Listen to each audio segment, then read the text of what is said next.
name is José Antonio Gutierrez. I'm the Research and Development Officer of LASK. I participate actively as well in Colombia Solidarity, and together with some people from Trinity and from Maynooth, we decided to put together a conference on solidarity and explore the problems around the practice of solidarity in the current age. In the past, it was seen as a very straightforward thing, solidarity with the self-determination movements in the third world, in the emerging third world, it was called by then. But then a number of issues have happened. I mean, the end of the Cold War, the emergence of the human rights industry, NGO sector, the war on terror, and numerous other issues that have complicated the practice of solidarity. And we thought it was good to have a space to discuss about the challenges, the possibilities that we face from an academic perspective, but from a perspective as well that it's politically engaged. So we're not understanding academia as neutral, unpolluted by politics, but how you can, on the one hand,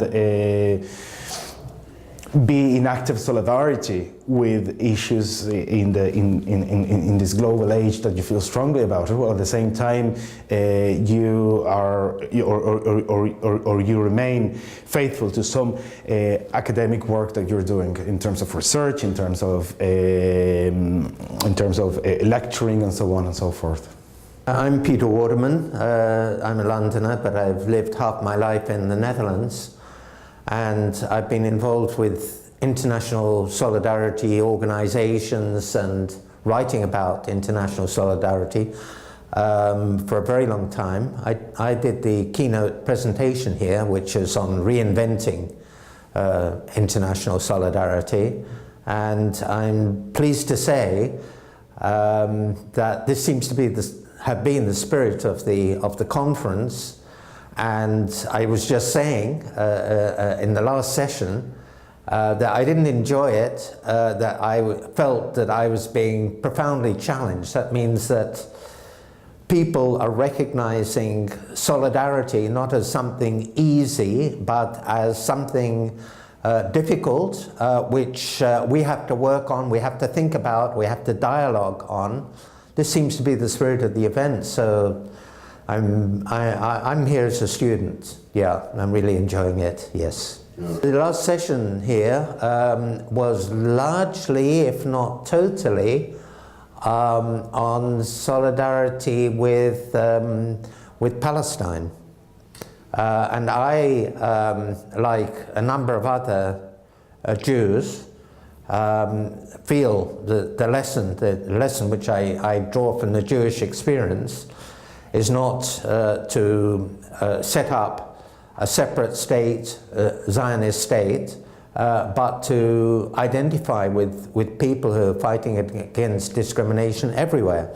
But the session was showing this is it's not easy, it's not simple to be in solidarity with Palestine. And I think that the necessity which comes out of this thing is precisely that of dialogue with the Palestinians, between the solidarity activists, with Israelis who are themselves critical of the regime in Israel, and so on. So, would you say of all the international solidarity movements that the Palestinian issue is the most thorny?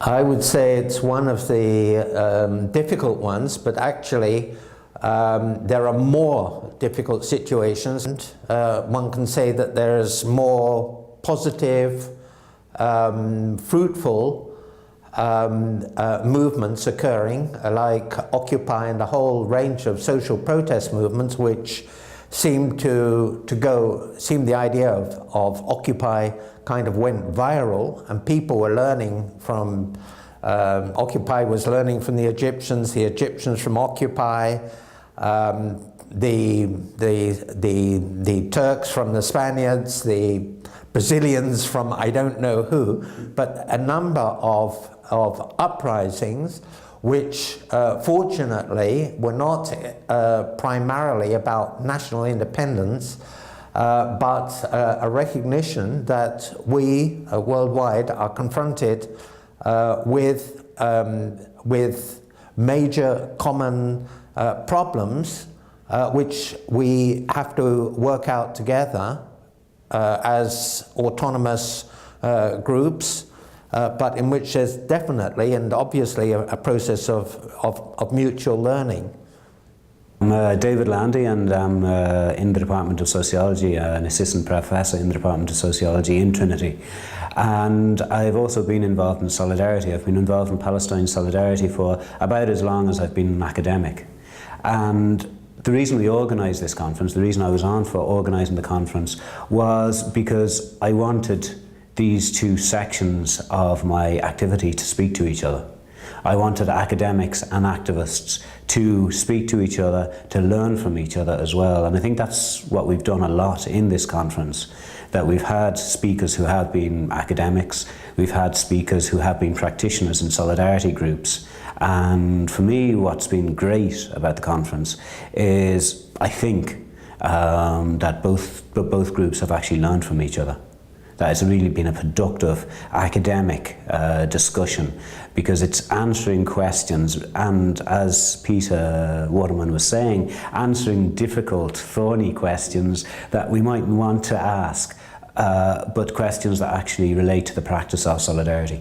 And how it's done, I mean, we divided into three sections. The first section was about practices of solidarity, and we heard about how film is being used in relation to Palestine solidarity. We heard about the anti-apartheid movement and the non-stop picket they had there. The next session was, which is the last session, was about the problems of solidarity, and it was really about the problems of intervention. And Palestine was the one where a lot of us were talking about because we know about it. We was also talking about the problem of intervention in Libya, and the question is, well, what's the difference between an act of solidarity and an act of intervention? And why do we say one is good, one is not good?